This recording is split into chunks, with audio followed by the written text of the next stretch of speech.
ಕಲ್ಪೋತ್ಸವದಲ್ಲಿ ರಂಜಿಸಿದ ಜಾನಪದ ಸಂಭ್ರಮ. ತಿಪಟೂರಿನಲ್ಲಿ ನಡೆಯುತ್ತಿರುವ ತೆಂಗಿನ ಸೀಮೆಯ ಸೊಗಡಿನ ಕಲ್ಪೋತ್ಸವದ 2ನೇ ದಿನದ ಜಾನಪದ ಸಂಭ್ರಮ ಕಾರ್ಯಕ್ರಮಗಳು ಅಪಾರ ಜನಸ್ತೋಮದ ನಡುವೆ ಗುರುವಾರ ವಿಜೃಂಭಣೆಯಿಂದ ನಡೆದವು.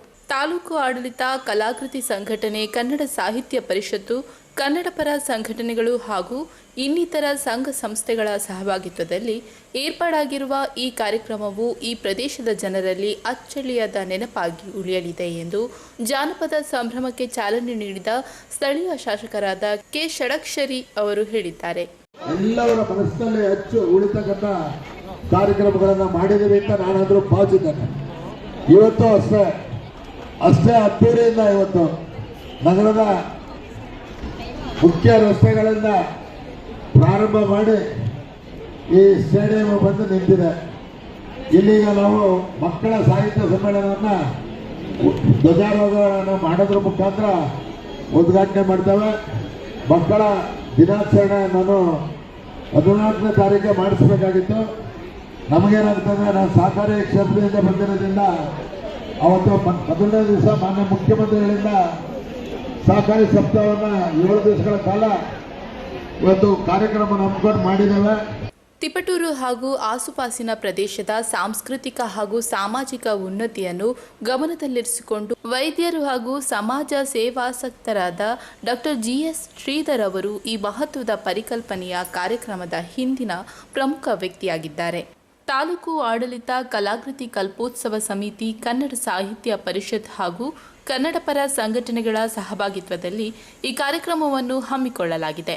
ತಿಪಟೂರಿನ ಸಾಂಸ್ಕೃತಿಕ ಅಸ್ಮಿತೆಯನ್ನು ಸದೃಢಗೊಳಿಸುವ, ಯುವಜನತೆಯ ಆಕಾಂಕ್ಷೆಗಳನ್ನು ಉನ್ನತಗೊಳಿಸುವ, ಮಹಿಳೆಯರನ್ನು ಸಬಲಗೊಳಿಸುವ ಹಾಗೂ ರೈತ ಸಮುದಾಯವನ್ನು ಕೇಂದ್ರೀಕರಿಸಿದ ಜನಸಮುದಾಯದ ಹಬ್ಬ ಇದಾಗಿದೆ. ಡಾಕ್ಟರ್ ಶ್ರೀಧರ್ ಅವರ ದೃಢ ಸಂಕಲ್ಪದಿಂದಾಗಿ ಕಲ್ಪೋತ್ಸವವು ಅಧಿಕೃತವಾಗಿ ಇಡೀ ತಾಲೂಕಿನ ಕಾರ್ಯಕ್ರಮವಾಗಿ ಮಾರ್ಪಟ್ಟಿದೆ.